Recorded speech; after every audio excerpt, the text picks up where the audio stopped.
Welcome. Today we're going to look at a special group of words called reflexive pronouns. Usually, when we do something, that action moves away from us and lands on someone or something else. But reflexive pronouns are different. They show that the action stays right where it started. Imagine a grammar mirror. When a person performs an action, it hits this mirror and bounces right back to land on the very same person who did it. These words exist to show us that reflection, where the doer of the action is also the one experiencing it. You've probably used this yourself without even thinking about it.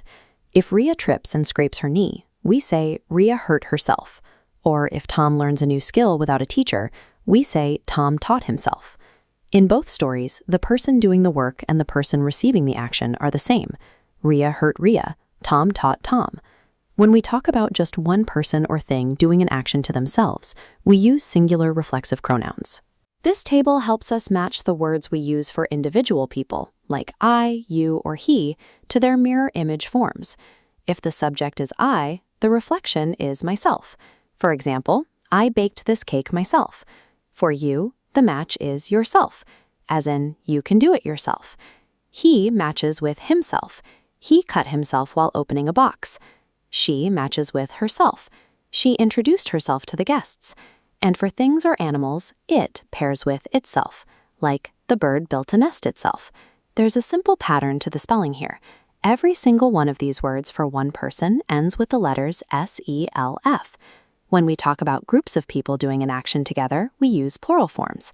This table shows how our group words, like we and they, change when they hit the mirror. If you are part of the group, we becomes ourselves. We built the treehouse ourselves.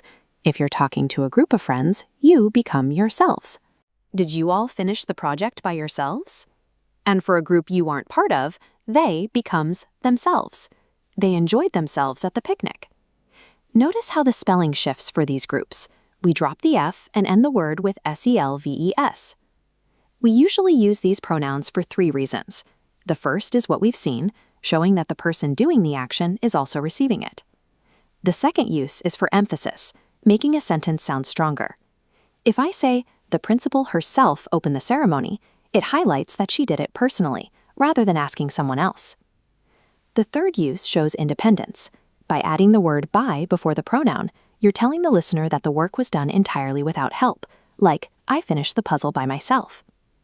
These aren't just extra words. They're tools that give our sentences clarity and show exactly where the effort is coming from. Let's see if you can spot these reflections.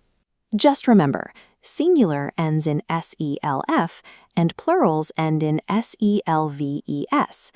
We're going to look at 8 sentences with a missing word. Look closely at who is doing the action and guess the pronoun that reflects them.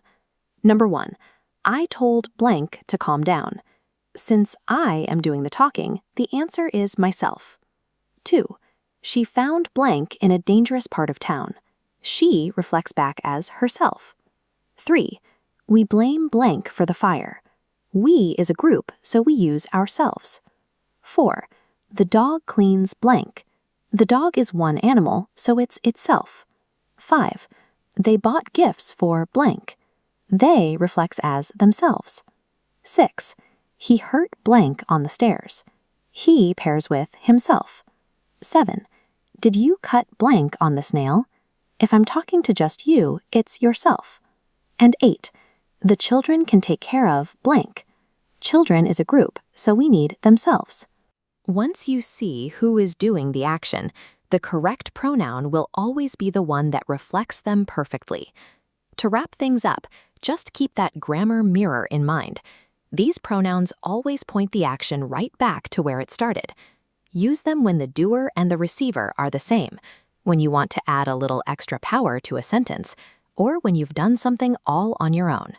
You've mastered a great new tool for your writing and speaking. Great job!